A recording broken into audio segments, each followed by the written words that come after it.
BNP ক্ষমতায় গেলে শিক্ষা খাতে সর্বোচ্চ বরাদ্দ দেয়া হবে বললেন তারেক। গণতন্ত্র পুনরুদ্ধারে সব দলকে নির্বাচনে আসার আহ্বান ফখরুলের। ফের জুলাই সনদের আইনি ভিত্তি দাবি এনসিপির।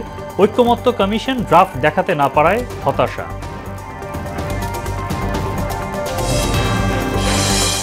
প্রাথমিক বিদ্যালয়ে ধর্মীয় শিক্ষক নিয়োগের প্রতিশ্রুতি রাজনৈতিক দলগুলোর। শিক্ষা ব্যবস্থা ধ্বংসে পশ্চিমা ষড়যন্ত্রের অভিযোগ। এবং বিমানবন্দরে আগুনের কারণ অনুসন্ধানে ঢাকায় আসছে 4 দেশের বিশেষজ্ঞ দল। বেরিয়ে আসবে মূল ঘটনা, প্রত্যাশা স্বরাষ্ট্র উপদেষ্টার।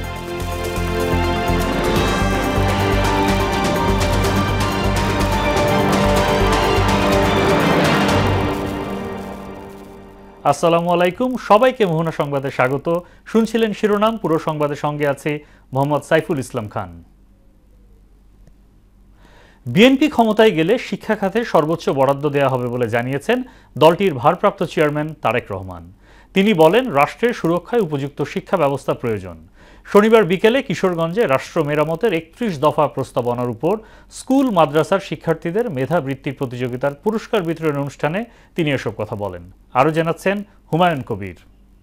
প্রধান অনুষ্ঠানের আয়োজন করেছে কিশোরগঞ্জের পাকুন্দিয়া বিএনপি ঘোষিত রাষ্ট্র মেরামতের 31 দফা বাস্তবায়নের উপর স্কুল মাদ্রাসা শিক্ষার্থীদের মেধাবৃত্তি প্রতিযোগিতার পুরস্কার বিতরণী অনুষ্ঠানের আয়োজন করে খন্দকার শামসুল আলম ফাউন্ডেশন। এতে ভার্চুয়ালি যুক্ত হন বিএনপির ভারপ্রাপ্ত চেয়ারম্যান তারেক রহমান।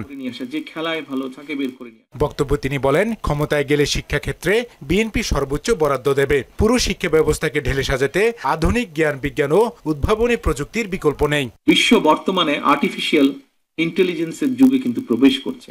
মাদ্রাসা কিংবা স্কুল, যেখানে তোমরা যাই পড়াশোনা করো না কেন, মনে রাখতে হবে প্রতিযোগিতামূলক এই বিশ্বে সম্মানের সঙ্গে যদি তোমাদেরকে টিকে থাকতে হয়, তোমাদেরকে যথা উপযুক্ত শিক্ষায় কিন্তু শিক্ষিত হতে হবে, জ্ঞানে বিজ্ঞানে পারদর্শী হতে হবে, ব্যবহারিক এবং কারিগরি শিক্ষায় দক্ষ হতে হবে। আমাদের দলের পক্ষ থেকে আগামী দিনের পুরো শিক্ষা ব্যবস্থাটাকে সেভাবে গড়ে তুলতে, সাজিয়ে তুলতে।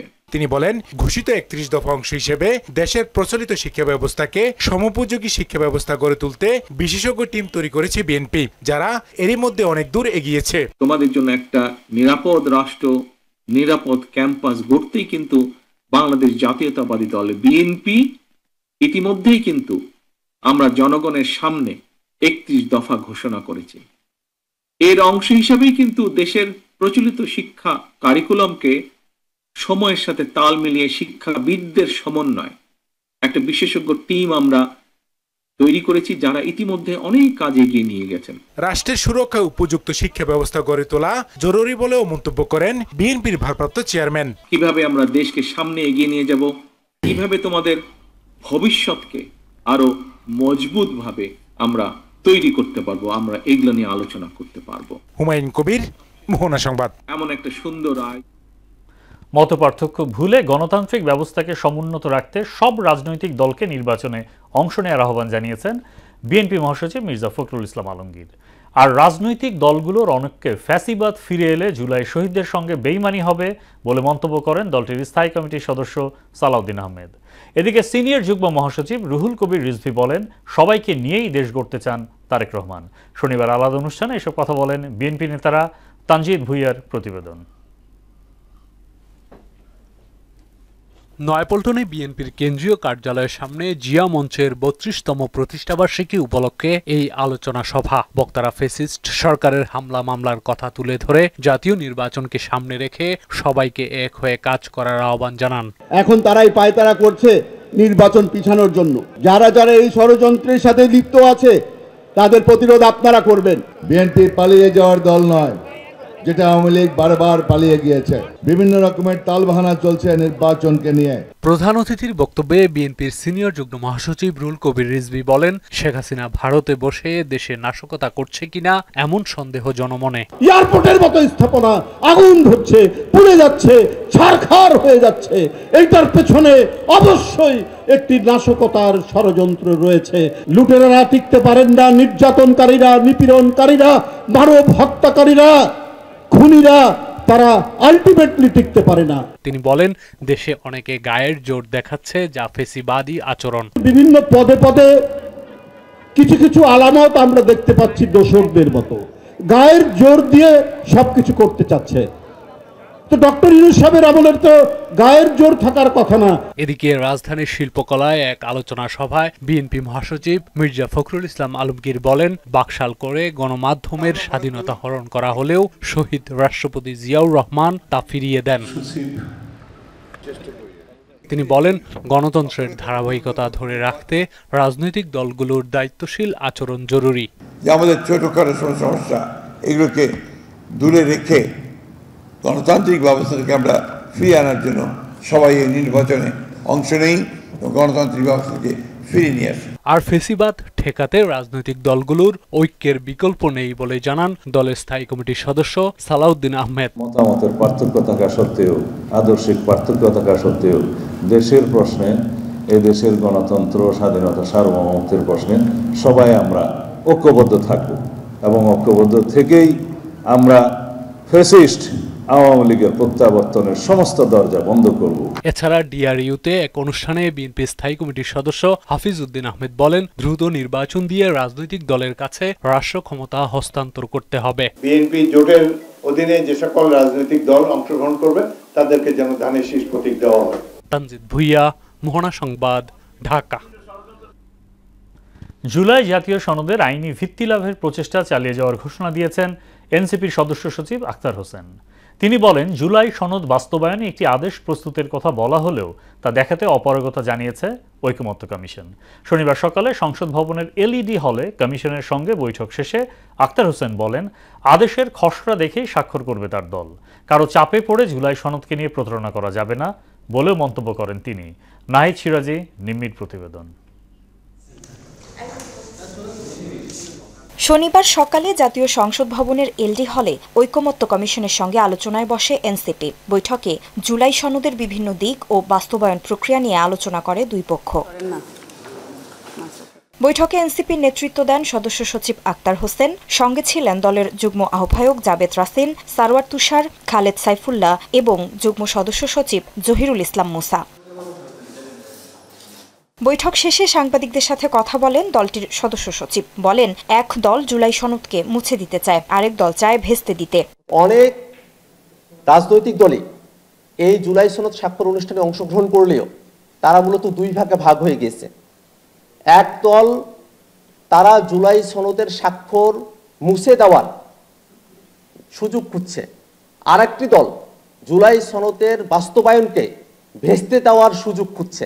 জুলাই সনদের স্বাক্ষর শুধুই আনুষ্ঠানিকতা নয়, উল্লেখ করে তিনি বলেন, সনদ বাস্তবায়নে আদেশের খসড়া এবং এর পরিধি জনগণকে জানাতে হবে, সেটা দেখেই স্বাক্ষরের বিষয়ে সিদ্ধান্ত নেবে এনসিপি। আমরা এটা প্রত্যাশা করি কমিশন যে ড্রাফট প্রস্তুত করছে সেটা আমাদের সঙ্গে তারা শেয়ার করবেন এবং আমরা পরিপূর্ণভাবে নিশ্চিত হয়ে তারপরে জুলাই সনদে স্বাক্ষরের দিকে আমরা অগ্রসর হতে পারি। শাপলা প্রতীকেই নিজেদের অনড় অবস্থানের কথা পুনর্ব্যক্ত করেন আখতার হোসেন। নির্বাচনী জোট প্রসঙ্গে বলেন, এই বিষয়ে কোনো দলের সঙ্গে কথা হয়নি, তবে আলোচনার ভিত্তিতে জোট গঠনের সম্ভাবনা খোলা রাখছে দলটি। জাতীয় নাগরিক পার্টি এনসিপি যেন শাপলা প্রতীকেই সামনে নির্বাচনে অংশগ্রহণ করতে পারে, সেই কারণে আমাদের সংগ্রাম আমরা জারি রেখেছি। নাহিদ সিরাজি, নিম্মি, মোহনা সংবাদ, ঢাকা। রাষ্ট্র ক্ষমতায় গেলে প্রাথমিক বিদ্যালয়ে ধর্মীয় শিক্ষক পদে নিয়োগের ব্যবস্থা করবে বিএনপি, এমনটা জানিয়েছেন দলটির স্থায়ী কমিটির সদস্য সালাউদ্দিন আহমেদ। আর পশ্চিমা ষড়যন্ত্রে প্রাথমিক শিক্ষা ব্যবস্থা ধ্বংসের দিকে ঠেলে দেওয়া হচ্ছে বলে অভিযোগ করেন জামায়াতের সেক্রেটারি জেনারেল মিয়া গোলাম পারওয়ার। শনিবার রাজধানীর এক সেমিনারে অংশ নিয়ে এসব কথা বলেন তারা। ওবায়দুল হক মারুফের প্রতিবেদন। ধর্মীয় শিক্ষকের অভাবে প্রাথমিক বিদ্যালয়ে ধর্ম ও নৈতিক শিক্ষা অনেকটাই উপেক্ষিত। এই বাস্তবতায় গেল বছরের ৬ অক্টোবর প্রাথমিক বিদ্যালয়ে পদ সৃষ্টি করে ধর্মশিক্ষক নিয়োগ দিতে সরকারকে নোটিশ দেন আদালত, কিন্তু এতেও টনক নড়েনি কর্তৃপক্ষের। তাই ধর্মীয় শিক্ষক নিয়োগ ও ইসলামী মূল্যবোধ পরিপন্থী সিদ্ধান্ত বাতিলের দাবিতে সেমিনার আয়োজন করে জাতীয় মূল্যবোধ সংরক্ষণ পরিষদ। এতে অংশ নেয় বিএনপি, জামায়াত, এনসিপি ও ইসলামী আন্দোলন সহ বিভিন্ন রাজনৈতিক দলের নেতারা। এতে প্রাথমিক বিদ্যালয়ের ধর্মীয় শিক্ষক নিয়োগের গুরুত্ব তুলে ধরেন রাজনৈতিক নেতারা। ফ্যাসিস্ট হাসিনা শিক্ষার্থীদের মূল্যবোধ নষ্ট করেছে অভিযোগ করে এনসিপির দক্ষিণাঞ্চলের মুখ্য সংগঠক হাসনাত আব্দুল্লাহ বলেন, ক্ষমতায় গেলে শিক্ষা ব্যবস্থায় মূল্যবোধ ফিরিয়ে আনবে তারা। আমাদের প্রাথমিক শিক্ষায় ইসলাম এবং মূল্যবোধ রক্ষা করার জন্য যা করতে হয় আমরা সেটাই করব। সাম্প্রদায়িক সম্প্রীতির ভিত্তিতেই আমাদের রাষ্ট্র পরিচালিত হবে এবং সেটির রিফ্লেকশন আমাদের শিক্ষা ব্যবস্থার মধ্যেই থাকবে। এ সময় জামায়াতের সেক্রেটারি জেনারেল মিয়া গোলাম পরোয়ার বলেন, শিক্ষায় নৈতিকতা ফিরিয়ে আনতে সকল রাজনৈতিক দলের ঐক্যবদ্ধ পদক্ষেপ প্রয়োজন। বিদ্যালয়ে অধ্যয়নরত 2 কোটি শিশু, তারাই হচ্ছে আমাদের ফাউন্ডার অফ দি নেশন। এই জাতির, এই সভ্যতার রাজনীতি দলীয় স্বার্থের ঊর্ধ্বে একটা সিরিয়াস পদক্ষেপ না নিতে পারি, আমরা জাতির কাছে, আমার সন্তানের কাছে, প্রজন্মের কাছে আমরা দায়ী থেকে যাব। রাষ্ট্র পরিচালনার দায়িত্ব পেলে প্রাথমিকে ধর্মীয় শিক্ষক পদ সৃষ্টি করা হবে বলে জানান বিএনপির স্থায়ী কমিটির সদস্য সালাউদ্দিন আহমেদ। যদি আমরা সবাই ঐক্যবদ্ধ থাকি তাহলে পতিত ফেসিবাদের কোনোদিন পুনর্জাগরণ হবে না। যদি আমরা ফেসিবাদ বিরোধী জাতীয় ঐক্যকে সমুন্নত রাখি, ইনশাআল্লাহ বাংলাদেশে ফেসিবাদের কোনোদিন উৎপত্তি এবং উৎপাত দুটোটাই হবে না। আমরা রাষ্ট্র পরিচালনার দায়িত্বে নিয়োজিত হতে পারি জনগণের সমর্থনে। ধর্ম ও নৈতিকতা বিষয়ে শিক্ষক নিয়োগের জন্য পদ সৃজন এবং নিয়োগের ব্যবস্থা নেব ইনশাআল্লাহ। শুধু প্রতিশ্রুতি নয়, এ দাবি দ্রুত বাস্তবায়নে রাজনৈতিক নেতৃবৃন্দের দৃষ্টি আকর্ষণ করেন ইসলামী আন্দোলনের আমির মুফতি সৈয়দ মোহাম্মদ রেজাউল করিম। এই জন্য পরিষ্কার বলছি যে এখন ওই সিদ্ধান্ত বাতিল করতে হবে এবং ধর্মীয় শিক্ষা প্রাথমিক শিক্ষা অঙ্গনে সেটা বাধ্যতামূলক, এটা ব্যবস্থা করতে হবে। ওবায়দুল হক মারুফ, মোহনা সংবাদ, ঢাকা। বিমানবন্দরের কার্গো ভিলেজে আগুনের রহস্য উদ্ঘাটনে 4 দেশের বিশেষজ্ঞদের আমন্ত্রণ জানানো হয়েছে বলে জানিয়েছেন স্বরাষ্ট্র উপদেষ্টা জাহাঙ্গীর আলম চৌধুরী। অস্ট্রেলিয়া, চীন, তুর্কি ও ইংল্যান্ডের বিশেষজ্ঞদের সমন্বয়ে গঠিত দল আগুনের ঘটনায় বিস্তারিত প্রতিবেদন দেবে বলেও জানান তিনি। শনিবার সকালে বিমানবন্দরের কার্গো ভিলেজ পরিদর্শন শেষে স্বরাষ্ট্র উপদেষ্টা বলেন, এই ঘটনায় নাশকতা কিংবা গাফিলতি থাকলে তা তদন্তে বের হয়ে আসবে। আগুন লাগার পর বিমানবন্দরের অগ্নি নির্বাপন দল এবং ফায়ার সার্ভিস দ্রুত রেসপন্স করলেও দাহ্য পদার্থ থাকায় আগুন নেভাতে সময় লেগেছে বলেও জানান জাহাঙ্গীর আলম। অগ্নিকাণ্ডের ভিতরে যদি কোনো অব্যবস্থাপনা থাকে, এই জন্য আমরা 4টা দেশের ইনভাইট করছি তাদের আসার জন্য। ইংল্যান্ডকে ইনভাইট করা হয়েছে, আপনার অস্ট্রেলিয়ারে ইনভাইট করা হয়েছে, চায়নারে ইনভাইট করা হয়েছে, টার্কিরে ইনভাইট করা হয়েছে। তাদের স্পেশালিস্ট আমরা আনতে চাচ্ছি, তারা একটা ইনভেস্টিগেশন করে মানে কারণটা কি এবং কে দায়ী এটা তারা বের করতে পারে। দক্ষিণ পূর্ব বঙ্গোপসাগর ও তৎসংলগ্ন এলাকায় অবস্থানরত সুস্পষ্ট লঘুচাপটি আরও ঘনীভূত হয়ে নিম্নচাপে পরিণত হয়েছে। আবহাওয়া অফিস বলছে এটি আরও ঘনীভূত হয়ে ঘূর্ণিঝড়ে পরিণত হতে পারে।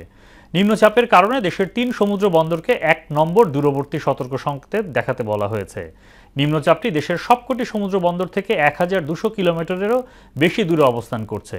এটি ঘূর্ণিঝড়ে রূপান্তরিত হতে পারে বলেও জানানো হয়েছে। বর্তমান গতিপথ অনুযায়ী নিম্নচাপটির বাংলাদেশ ভূখণ্ডে আসার আশঙ্কা নেই, তবে এর প্রভাবে রোববার থেকে দেশের বিভিন্ন জায়গায় বৃষ্টি হতে পারে বলেও জানায় আবহাওয়া অফিস। উত্তর পশ্চিম দিকে অগ্রসর হয়ে ঘূর্ণিঝড়ে রূপ নেওয়ার একটা সম্ভাবনা রয়েছে এবং এখন পর্যন্ত যে গতি প্রকৃতি দেখা যায় এটা তো ভারতের অন্ধ্র উপকূলের দিকে অগ্রসর হবে। তবে যেহেতু এখনো অনেক দূরে আছে, যে কোনো মুহূর্তে পরিস্থিতি বা তার গতি প্রকৃতি শক্তি মাত্রা সবকিছু পরিবর্তন হতে পারে। গেল 6 দশকে প্রতি হেক্টরে রাসায়নিক সারের ব্যবহার বেড়েছে 75 গুণ, আর গত 5 দশকে কীটনাশকের ব্যবহার বেড়েছে 10 গুণ। মাত্রাতিরিক্ত কীটনাশক ও রাসায়নিকের ব্যবহারে মাটি হারাচ্ছে উর্বরতা, দূষিত হচ্ছে খাবারের মূল উৎস, বাড়ছে স্বাস্থ্য ঝুঁকি। চিকিৎসকরা বলছেন এতে মানুষ ক্যান্সার সহ জটিল রোগে আক্রান্ত হচ্ছেন। আর মাটি পরীক্ষা ও সার প্রয়োগে মাঠ পর্যায়ে কৃষকদের প্রশিক্ষণের পরামর্শ কৃষি গবেষকদের। উষা ফেরদৌসের রিপোর্ট। খাবারের মূল উৎসই দূষিত হচ্ছে। 6 দশক আগে রাসায়নিক সারের ব্যবহার ছিল হেক্টর প্রতি 8 কেজির বেশি, বর্তমানে তা 75 গুণ বেড়ে হয়েছে 660 কেজি। পৃথিবীতে এত অল্প আবাদি জমিতে 6 মিলিয়ন টন রাসায়নিক সার ব্যবহারের নজির কোথাও নেই। রাসায়নিক সার ব্যবহারের বেশিরভাগই স্থানীয় বিক্রেতার পরামর্শে বাড়ানো হয়। এই জমি আমার এই যে গাছের পচাড়ি ধরছে, অমুক হয়েছে, বাবরি ধরছে, এইটা ধরি যা জল দেখান, তখন হয়তো বলে যে এই ওষুধ দেন। আমার ক্ষতি সার বেশি দিলাম, টাকা খরচা বেশি হলো। 1972 সালে কীটনাশক ব্যবহারের পরিমাণ ছিল 4000 মেট্রিক টন। এরপর এর ব্যবহার দ্রুত বাড়তে থাকে। গেল 50 বছরের মধ্যে এর ব্যবহার অন্তত 10 গুণ বেড়েছে। পোকা তাও এবার করে না, তত না, মানে ওষুধ দিয়ে রাখতে হয়। খেতে ফসল নালে তো লেবার খাটতে পারছে না, বুঝছেন তো, আমার প্রচুর ক্ষতি। বিশ্ব স্বাস্থ্য সংস্থার তথ্য মতে প্রতি বছর বিশ্বজুড়ে প্রায় 30 লাখ মানুষ কীটনাশক বিষক্রিয়ায় আক্রান্ত হয়। এর মধ্যে মৃত্যু হয় 2 লাখ মানুষের। বাংলাদেশেও এর প্রভাব বাড়ছে। কতটুকু জমিতে কতটুকু সার লাগবে অথবা সারের গুণগত মান ঠিক আছে কিনা এগুলো কিন্তু নিয়ন্ত্রণ নাই, যার জন্য বস্তার পর বস্তা কিন্তু সার কৃষকরা দিচ্ছে। আগের কি পরিমাণে সার আছে এগুলো কিন্তু মেজার করে, এগুলো যদি আমরা দেখে বুঝতে পারতাম যে আগে সার আছে তাহলে কম পরিমাণে সার দিলেও চলবে। এই মেজারমেন্ট টেকনিকটাও আমাদের কৃষকের কাছে নাই। দেশের বেশিরভাগ খাদ্যে মাত্রাতিরিক্ত ক্যাডমিয়াম, আর্সেনিক ও ফসফরাস পাওয়া যাচ্ছে। সবজিগুলোতে arsenic, silver, cadmium, chromium, molybdenum, nickel, lead, antimony ও ভ্যানাডিয়াম নামের বিষাক্ত ভারী ধাতু পাওয়া যাচ্ছে। আমরা যদি হেভি মেটাল সমৃদ্ধ এইসব খাবারগুলো খাই, আলটিমেট হচ্ছে ওই খাবারের যে ফাইবারের গুণাগুণ, যেগুলো খেলে আমাদের পেট ক্লিয়ার হয়ে যাওয়ার কথা, সেগুলো গুণাগুণ না থেকে বরং হচ্ছে উল্টা দিয়ে ঘটতেছে। এই হেভি মেটালগুলো কনস্টিপেশন করতেছে। আলটিমেট হচ্ছে জিআই ইনটলারেন্স হচ্ছে, পেটে ব্যথা হচ্ছে, বমি হচ্ছে। হেভি মেটালের লেভেল যত বেশি বাড়তেছে, আমাদের জিআই যেখানে আমরা খাচ্ছি সেটা হচ্ছে রক্ত দূষিত হচ্ছে, লিভার এটাকে ডিটক্সিফাই করতে পারতেছে না, কিডনি এটাকে বের করে দিতে গেলে নিজে নষ্ট হয়ে যাচ্ছে। সমস্যার সমাধানে মাটি পরীক্ষার মাধ্যমে অঞ্চল ভিত্তিক সুষম সার ব্যবহারের তাগিদ দিয়েছেন গবেষকরা। উষা ফেরদৌস, মোহনা সংবাদ, ঢাকা। দেশে ডেঙ্গুর নতুন হটস্পট হয়ে উঠেছে ময়মনসিংহ। প্রতিদিনই ময়মনসিংহ মেডিকেল কলেজ হাসপাতালে বাড়ছে রোগীর সংখ্যা। এতে উদ্বেগ জানিয়েছেন চিকিৎসকরা। প্রতিরোধে সবাইকে সতর্ক ও সচেতন হওয়ার পরামর্শ দেন তারা। রুবায়েত বাপ্পির প্রতিবেদন, জানাচ্ছেন আফরিন পপি। ময়মনসিংহ সিটি কর্পোরেশন এলাকায় ডেঙ্গু রোগীর সংখ্যা দিন দিন বৃদ্ধি পাচ্ছে। ডেঙ্গু রোগী বাড়ায় উদ্বিগ্ন রোগী ও চিকিৎসকরা। চলতি মাসে এরই মধ্যে একজনের মৃত্যুসহ শতাধিক রোগী হাসপাতালে ভর্তি হয়েছেন। এবছর 2025 সালে এখন পর্যন্ত 1200-র বেশি ডেঙ্গু রোগী ময়মনসিংহ মেডিকেল কলেজ হাসপাতালে ভর্তি হয়ে চিকিৎসা নিয়েছেন। এর মধ্যে এবছর এখন পর্যন্ত 10 জন ডেঙ্গু রোগী মারা গেছেন। প্রচন্ড শরীর ব্যথা, মাথা ব্যথা, বমি ছিল, আমার এই রক্তের অনেকটাই কমেছিল, এই যেটা থাকে 1 লাখের উপরে, এটা আমার 60,000 আসছিল। ডেঙ্গু হওয়ার পরে যে পরিমাণ ছিল বলছিল বাসায় থেকে ট্রিটমেন্ট সম্ভব, কিন্তু না, ওই দিন রাতের বেলায় আরো পজিশন খারাপ, যার জন্য হাসপাতালে ভর্তি হয়েছে। জ্বর আসছিল, শরীর দুর্বল ছিল, খুবই খারাপ, শরীর অসুস্থ রেখে দাঁড়ায় থাকতে পারি না, বসে থাকতে পারি না। প্রথম দিকে জ্বর ছিল অনেকদিন, প্রায় 4 দিন, তারপরে জ্বর নাই, প্লেটলেট কমে গিয়েছিল, আস্তে আস্তে ইমপ্রুভ হচ্ছে। সবাইকে সতর্ক হওয়ার পাশাপাশি বিভিন্ন পরামর্শ দিয়েছেন ডেঙ্গু ওয়ার্ডে দায়িত্বরত চিকিৎসক। মশা নিধন কর্মসূচি আরো জোরদার করা উচিত। আচ্ছা, আর জনগণের প্রতি আমাদের যে মেসেজ, যে বার্তা, সেটা হচ্ছে যে আপনারা অবশ্যই আপনার ব্যক্তিগত যে সুরক্ষা যে ব্যবস্থা, এটা আপনারা নেবেন, কখনোই মশারি ছাড়া থাকবেন না। ডেঙ্গু থেকে বাঁচতে সবাইকে সতর্ক হওয়ার পাশাপাশি দিনে ঘুমানোর সময় মশারি টানানো ও বাড়ির আশপাশ পরিষ্কার পরিচ্ছন্ন রাখার পরামর্শ চিকিৎসকদের। আফরিন পপি, মোহনা সংবাদ।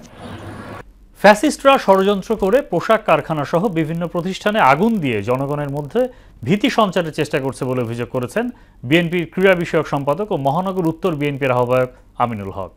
গুরুত্বপূর্ণ স্থাপনা ঘিরে সতর্ক অবস্থানে থাকতে দলের নেতাকর্মীদের নির্দেশ দেন তিনি।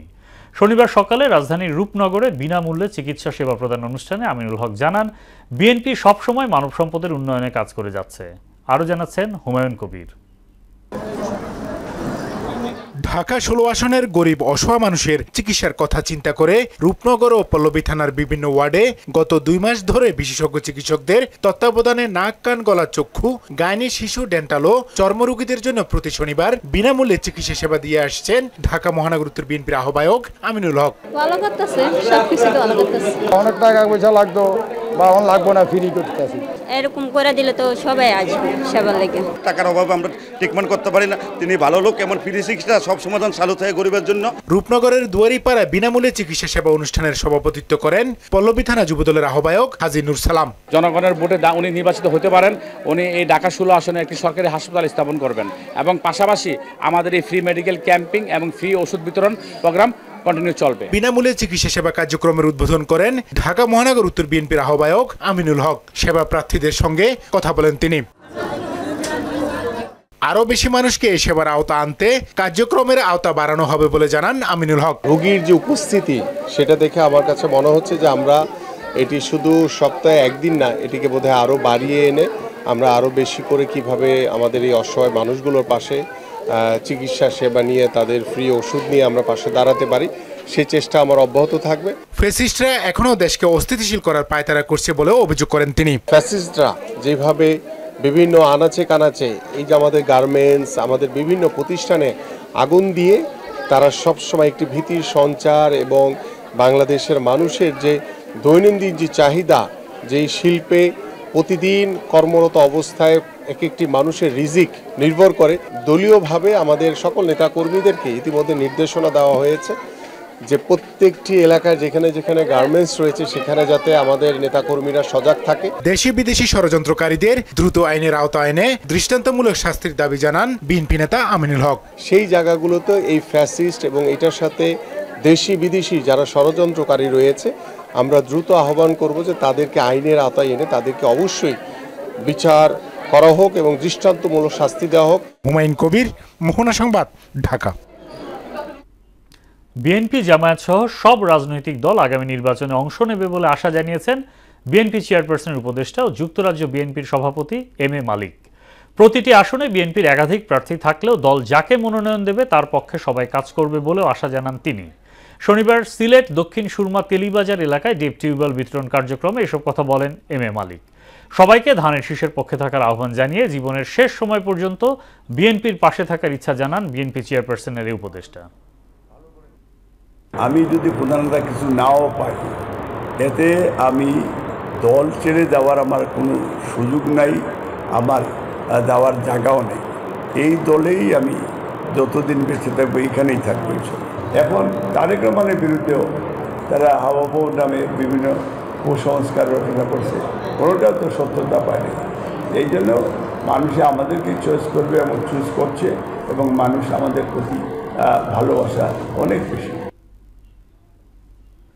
বিএনপির নেসারাবাদ উপজেলার সদস্য নবায়ন এবং সদস্য সংগ্রহ ফর্ম বিতরণের উদ্বোধন করা হয়েছে। শনিবার দুপুরে পিরোজপুর বিএনপি কার্যালয়ে জেলা বিএনপির সাবেক সহসভাপতি ও নেসারাবাদ উপজেলা বিএনপির সাবেক সভাপতি ফখরুল আলমের সদস্য ফর্ম নবায়নের মধ্য দিয়ে কর্মসূচির সূচনা করা হয়। এতে উপস্থিত ছিলেন জেলা বিএনপির আহ্বায়ক নজরুল ইসলাম খান, যুগ্ম আহ্বায়ক এলিজা জামান, কাউখালী উপজেলা বিএনপির সভাপতি আহসান করিম সহ অন্যান্যরা। এরপর নেসারাবাদ ও কাউখালীতে বিএনপির ভারপ্রাপ্ত চেয়ারম্যান তারেক রহমান ঘোষিত 31 দফা বাস্তবায়নের লিফলেট বিতরণ করেন ফখরুল আলম। সাধারণ মানুষকে ধানের শীষের পক্ষে থাকার আহ্বান জানান তিনি। টানা 8 বছর ধরে পঞ্চম শ্রেণীর শিক্ষার্থীদের পরীক্ষার মাধ্যমে যোগ্যতা যাচাই করে মেধাবৃত্তি দিয়ে আসছে ফিউচার ক্যাডেট একাডেমি। এর ধারাবাহিকতায় এই বছরের বৃত্তি পরীক্ষায় শনিবার রাজধানীর পল্লবীর মূল ক্যাম্পাসে অনুষ্ঠিত হয়। সারা দেশে প্রতিষ্ঠানটি 28টি শাখায় একযোগে পরীক্ষার আয়োজন করা হয়। এর মাধ্যমে শিক্ষার্থীদের দক্ষতা যাচাইয়ের পাশাপাশি মেধা বিকাশের সুযোগ সৃষ্টি হয় বলে জানান প্রতিষ্ঠান সংশ্লিষ্টরা। উদ্যোগকে স্বাগত জানিয়ে একাডেমির উত্তরোত্তর সাফল্য কামনা করেন অভিভাবকরা। শেষ করব মোহনা সংবাদ, যাবার আগে শিরোনামগুলো আরও একবার।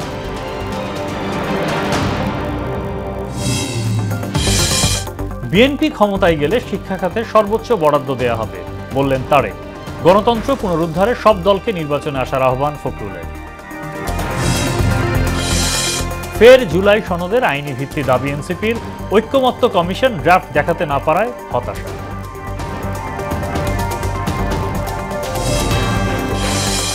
প্রাথমিক বিদ্যালয়ে ধর্মীয় শিক্ষক নিয়োগের প্রতিশ্রুতি, রাজনৈতিক দলগুলোর শিক্ষা ব্যবস্থা ধ্বংসে পশ্চিমা ষড়যন্ত্রের অভিযোগ। এবং বিমানবন্দরে আগুনের কারণ অনুসন্ধানে ঢাকায় আসছে 4 দেশের বিশেষজ্ঞ দল, বেরিয়ে আসবে মূল ঘটনা, প্রত্যাশা স্বরাষ্ট্র উপদেষ্টা।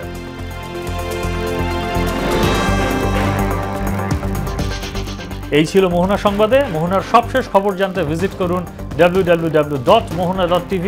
সংবাদ দেখতে পারেন ফেসবুক, ইউটিউবেও। এতক্ষণ সঙ্গে থাকার জন্য ধন্যবাদ।